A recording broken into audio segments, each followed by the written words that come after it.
Selamat pagi semua, Assalamualaikum warahmatullahi wabarakatuh. Kita ulas dulu dari video yang kemarin ya, dimulai dari GBP USD. Untuk GBP USD itu resisten pertama weekly sudah dijebol dan saat ini itu tertahan di level area sebagai physical price level itu 1.2800 ya, kurang lebih di kisaran level area tersebut. Masih ada potensial untuk GBP USD ini kedorong ke atas dengan catatan sebagai level area support pertama yang berada di 1.2780 ini mampu menahan pergerakan, tetapi fokusnya itu batas atas itu ada di 1.2840. Kemudian zona tengah atau sebagai physical price level itu ada di 1.2800 yang saat ini support satu itu berada di 1.27800 ya, kurang lebih. Jadi antara 1.2800 sampai dengan 1.27800 ini sedikit hati-hati. Tetapi kalau sampai dengan malam nanti ya kehilangan level area support yang berada di 1.27800, masih ada potensial mungkin akan balik lagi ke zona tengah atau sebagai pivot weekly. Jadi tetap diantisipasi, tetap diwaspadai untuk pergerakan GBP USD. Kalau misalkan level area 1.27800 batas toleransi, karena di kirinya kan juga ada rally bis rally atau zona demand baru ya. Kalau misalkan itu bertahan, masih ada potensial mungkin akan kedorong ke atas sampai dengan nanti malam, tetap diantisipasi, diwaspadai ya.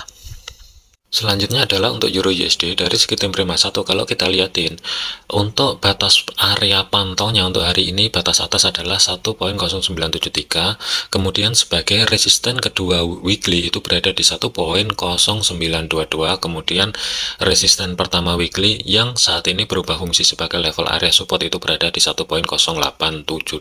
Zona tengah masih tetap 1.0838 ya, dan saat ini Euro USD itu pergerakan tertahan di level area zona supply yang berdekatan dengan level area resisten kedua weekly yang berada di 1.0922, dengan catatan kalau misalkan level area zona supply tersebut mampu menahan pergerakan, perhatikan zona yang saya lingkari, di situ juga ada zona demand terdekat.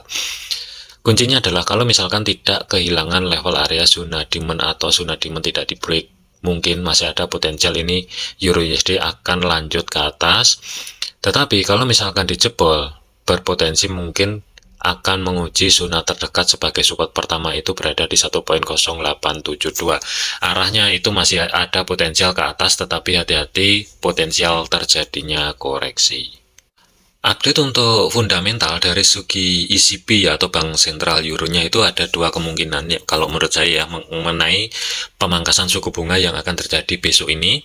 Kalau misalkan skenario yang pertama, dia memangkas suku bunga sebesar 25 basis point. Tetapi kalau misalkan pernyataannya itu setelah pemangkasan yang pertama ini tidak ada pemangkasan lebih lanjut di tahun 2024, maka berpotensi Euro USD ini akan kedorong ke atas menuju 1.0976 ya, kurang lebih. Tetapi kalau misalkan komentarnya Dovish, yang pertama adalah terjadinya pemangkasan suku bunga sebesar 25 basis point, dan dari Bank Sentral Euro itu keluar kata-kata kalau misalkan ya mungkin di tahun 2024 ini akan ada pemotongan suku bunga lebih lanjut. Hati-hati, itu bisa ngedorong untuk euro itu mendadak lemah secara signifikan. Zona pantaunya itu sebagai batasannya ya untuk minggu ini adalah support 2 weekly. Sementara kita fokus dulu kalau misalkan ya penurunan untuk Euro USD ini sampai dengan besok ini ya, kita fokus dulu zona tengah ini sebagai pivotnya dijebol atau tidak. Kalau misalkan tidak dijebol, garis oranye tersebut ya sebagai zona tengah atau pivot weekly-nya itu masih ada potensi ke atas. Tetapi kalau misalkan dijebol, kemungkinan kedepannya itu Euro USD akan melanjutkan perjalanan kembali ke arah bawah. Nanti kita akan update di video yang selanjutnya. Selanjutnya adalah untuk audio USD. Pergerakan untuk audio USD ini statusnya sama. Zona yang di blok biru sebagai history high minggu lalu ini sudah dijebol. Kemudian resisten pertama weekly yang berada di 0.6650 ini juga sudah dijebol dan saat ini berubah fungsi sebagai level area support. Catatannya adalah kalau hari ini level area support tersebut mampu menahan pergerakan ketika terjadi koreksi dari segi time frame kecil. Masih ada peluang untuk Audi USD ini menguji level area resisten kedua weekly yang berada di 0.67100 pembulatan. Tetapi kalau misalkan support yang berada di 0.6650 ini tidak mampu menahan pergerakan, masih ada potensial mungkin akan sedikit terkoreksi lebih dalam menguji level area zona tengah sebagai pivot weekly-nya yang berada di 0.6635. Kalau misalkan mampu menahan pergerakan di zona tengah atau sebagai pivot weekly-nya sebelum rilis NFP, masih ada peluang untuk Audi USD ini kedorong ke atas. Jadi pergerakannya untuk Audi USD sebagai kesimpulannya masih ada potensial bergerak ke atas, waspada potensial terjadinya koreksi di kisaran level 0.6665 ya.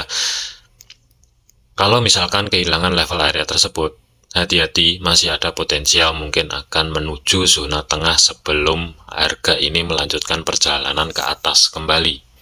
Selanjutnya untuk USD CAD, pergerakan saat ini itu tertahan di level area support pertama weekly yang berada di 1.3634. Sebenarnya untuk USD CAD ini saya lebih prefer untuk antisipasi cari ancang-ancang setup buy swing ya. Itu idealnya itu kalau misalkan harga mampu sedikit kedorong ke bawah menuju support kedua weekly yang berada di 1.3574, itu mungkin oke kalau misalkan ancang-ancang cari setup pembelian dengan targetnya adalah swing. Ingat untuk USD CAD ini minggu ini juga ada potensial dari Bank Sentral Kanada melakukan pemangkasan suku bunga sebesar 25 basis point.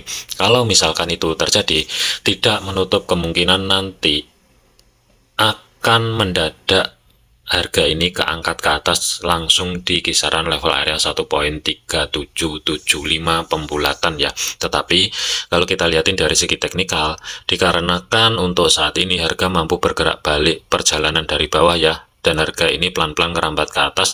Di atasnya support pertama weekly yang berada di 1.3635. Kuncinya adalah zona tengah sebagai pivot weekly dengan batas atas sebagai konfirmasinya itu berada di 1.36900-an.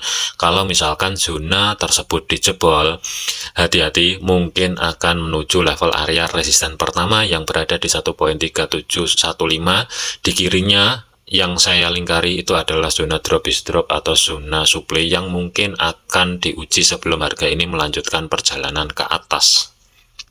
Tetapi kalau misalkan sampai dengan nanti pertengahan di sesi euro, level area 1.3634 ini gagal mempertahankan level area ketika harga ini bergerak dari atas ke bawah ya, masih ada peluang akan menguji level area support kedua weekly yang berada di 1.3574 sebelum adanya potensial terjadinya pembalikan arah untuk USD CAD. Sarannya adalah hati-hati, wait and see terlebih dahulu, jangan buru-buru masuk ke market. Next adalah untuk USD Swiss ya. Pergerakan untuk USD Swiss itu dari atas support pertama weekly itu kan berada di 0.9027 dan saat ini berubah fungsi sebagai level area resisten. Penurunan tadi malam itu support 2 weekly yang berada di 0.89500 pembulatan atau sebagai physical price levelnya itu mampu menahan pergerakan ketika harga ini ke bawah, dan level area tersebut itu bertumbuk dengan zona demand yang kalau kita lihatin dari kirinya dari segi time frame H1 atau H4 itu kelihatan.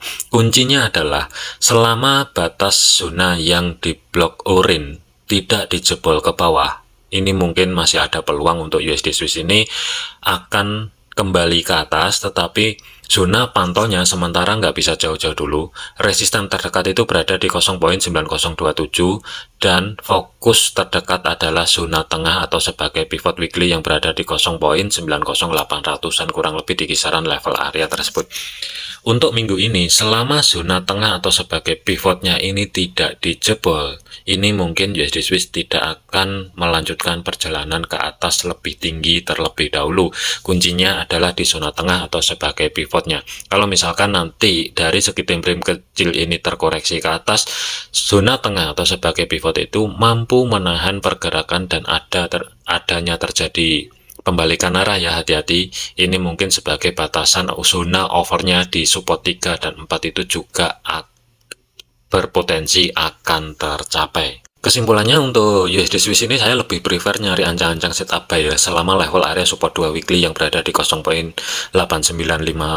pembulatan ya, ini mampu menahan pergerakan atau batas toleransi adalah zona demand yang di blok orange ini tidak dijebol.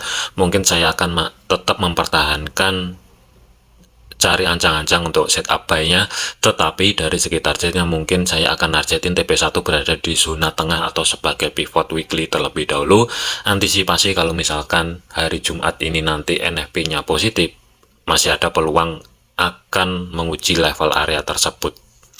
Selanjutnya adalah untuk USD CPY ya, dari segi fundamental itu untuk Bank Sentral Jepang itu mungkin tidak akan melakukan intervensi lebih lanjut ya, kecuali harga ini sudah terangkat kembali ke atas, dikarenakan intervensi yang sebelumnya itu tidak memberikan dampak yang secara signifikan untuk yen kembali menguat ya. Level area untuk JPY itu masih tetap di kisaran level area tersebut, tidak ada dampak ketika terjadi intervensi yang sebelumnya itu secara signifikan yen itu menguat kembali ya. Jadi kesimpulannya kalau kita lihatin dari segi fundamental, saya lebih prefer nyari ancang-ancang setup buy selama progres ataupun pergerakan ini belum mencapai level area 158 sampai dengan 159.00 ya. Kalau kita lihatin dari segi teknikal, pergerakan itu tertahan di level area support 2 weekly yang berada di 155.900. Kemudian saat ini terjadi konfirmasi pembalikan arah atau bullish engulfing ya. Kuncinya adalah kalau misalkan terkoreksi selama batas bawah sebagai zona demand yang bertumpuk dengan support 2 weekly 155.900-an ya, kurang lebih di kisaran level area tersebut, mampu menahan pergerakan. Tinggal satu kondisi aja, ini masuk ke market dengan risiko stop loss ya, kurang lebih berada di bawahnya 155.700 sebagai batasan untuk stop loss, tetapi dari segi targetnya zona tengah sebagai pivot weekly itu yang akan menjadi target pertama. Target yang kedua itu berada di resisten pertama weekly yang berada di 157.48. Jadi kesimpulannya saya masih tetap mempertahankan planning saya untuk cari setup buy untuk USD JPY. Terakhir adalah untuk gold. Pergerakan untuk gold zona pantaunya itu kita urut dulu yang atas ya, 2363 itu sebagai level area resisten atau sebagai pivot monthly-nya. Kemudian resisten pertama weekly itu berada di 2356, zona tengah itu berada di 2342, support 1 itu berada di 2327, dan support 2 weekly itu berada di 2306. Kalau misalkan pergerakan saat ini ya, dikarenakan zona tengah atau sebagai pivot weekly sudah kejebol dan harga ini sudah mendekati level area resisten pertama weekly yang berada di 2356. Kuncinya adalah di resisten 2356 selama mampu menahan pergerakan ketika kedorong ke atas dan adanya konfirmasi pembalikan arah, itu yang pertama. Yang kedua adalah gold ini lanjut jebol di 2336 atau zona yang saya kotakin ini di antara 2342 sampai dengan 2336 ini. Ketika harga turun ke bawah dan level area tersebut jebol kembali, masih ada peluang untuk gold itu akan ngejar 2306 terlebih dahulu sebelum harga ini melanjutkan perjalanan ke atas. Jadi untuk gold ini saya lebih prefer tetap wait and see terlebih dahulu, tetapi masih mempertahankan cari ancang-ancang setup sell setelah terjadinya konfirmasi yang valid, entah itu nanti di kisaran 2356 atau 2363. Kalau kita lihatin dari segi time frame 1 memang sudah jebol sebagai zona tengah, tetapi pergerakan ini ring areanya masih terbatas, masih belum ada tanda-tanda pergerakan yang mengidentifikasikan gold ini akan bergerak menuju 2356 ya, karena ringnya terbatas. Nanti kita lihatin dulu di sesi Eropa, kalau misalkan level area tersebut tercapai, potensi akan lanjut perjalanan ke atas menuju 2363 itu tentunya ada. Untuk saat ini, saya lebih prefer wait and see terlebih dahulu, karena planning saya adalah untuk swing cari ancang-ancang setup sell, tetapi dari segi targetnya itu terdekat itu 2306, target terjauh saya itu masih berada di 2300 ya tetap. Jadi intinya untuk gold ini saya lebih memilih sabar dulu, tidak buru-buru entry masuk ke market ya. Alokasi lot saya untuk gold ini masih ada 0,18 ya untuk masuk ke market, jadi saya harus hemat dulu, harus sabar dulu ngeliatin proyeksi pergerakannya untuk kedepannya itu seperti apa.